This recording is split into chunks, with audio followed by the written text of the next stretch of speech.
volume of prisms and cylinders. First, as far as remember, volume is how much stuff is there. Now, if it is in fact a prism or a cylinder, and remember that is one that there are two bases and a height, that you can simply say area of the base times a height. Because technically, let's say with this square prism here, if I took the area of this square, and then let's say I had 10 of them stacked on top of each other, then that would just be the area of this plus the 10. So that's why it's area of the base times the height. And any of these, like for instance, remember you name prisms by their bases. So this would be a square prism. I'll put it on the side. Rectangular prism. Triangular prisms. Of course, this one's a right triangle, but still two bases. Another rectangular prism. A square prism, which is a cube. Then, if the sides are not polygons and they're any other figure, they are cylinders. So we've got two circular cylinders. And then, for those that are in geometry, y'all would probably be the only ones working with these, but we have a pentagonal prism, hexagonal, 6 sides, hexagonal prism, octagonal prism, because 8 sides. Usually you only do these in geometry because the formula is only taught there. So I'll put them to the side for now. Now, technically, all prisms are cylinders, but all cylinders aren't prisms. Because remember, cylinders, you can have any base. These are circular cylinders. But any of these, prisms. So, area of the base times the height. So let's say that I have one of the most common, a rectangular prism with maybe 3, 5, and 4. It is area of the base times the height. Now you could say this is the base, so 3 times 5, 15, times the height of 4, 60. Now, with each of these, I'm going to show you the individual way that you could do it versus the specific formula. There is the formula for the volume of a rectangular prism, length, width, height. So literally you just multiply all the dimensions. Where that comes from, length, width, height. So if they just give you the dimensions, like if I had a 6 by 12 by 3 inch box and I want to know the volume, multiply all three. 36 times 6, 216. So rectangular prism, very nice to work with.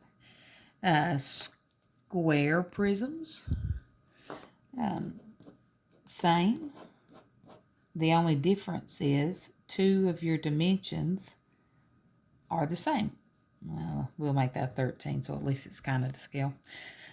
So, and you remember, it doesn't matter which one. You could say area of the base and say it's the square. So 25 times 13, what would that be? 4 goes in there, 3, so 325. Or you could even say 65 times 5, same thing. Then, of course, cube. On a cube, notice how if it's all the same dimensions, 2 times 2 times 2 is 8. So technically, the volume of a cube is edge or side cubed. So if they tell you a cube that has a side of 5, 5 cubed, 125. All right, let's say maybe a nice triangle prism. Yeah, no, just my drawings are terrible. That's why I have my cute little pictures here. But let's say I've got this one. Well, the area of the base, now this one, notice how it does not come to a point. This is a prism, not a pyramid. Pyramids come to a point, and we'll talk about them in a bit. But area of the base, so 1/2 base and height. So 12 divided by 2, 6, or 2 times 3, 6, times the height of 10, 60. Just like with all the others, technically, that if you wanted the volume of a triangular prism, you could say 1/2 base times height, because that is the area of the base. And then times, I'll just put capital H, times the height of the figure. But that to me looks kind of complicated, so I would just stick with area of the base times the height. And even if, for any of my geometry ones, let's say you are, yeah, no, that's terrible, but it'll be all right. Let's say you were trying to find the volume of this. I will say, I'll make it 8. I'll make it 8, and I won't do the trig with it, but we'll estimate and say 5. And we'll make the height over here 10. If you wanted to find the area of pentagonal pyramid or prism, it's still area of the base times the height. And remember, the formula for the area of the base, or a polygon, is 1/2 apothem times perimeter. So 1/2 apothem, the distance from the center perpendicular to the side, perimeter, 5 times 8, 40. So 100 for the area of the base times 100, 1,000. And one thing this reminds me of, remember in volume, your units are always cubed. Meters cubed, centimeters cubed, inches cubed, because literally you're multiplying 3 dimensions times each other. I don't focus on the units as much in here as I do in physics, obviously. But now, last but not least, cylinders.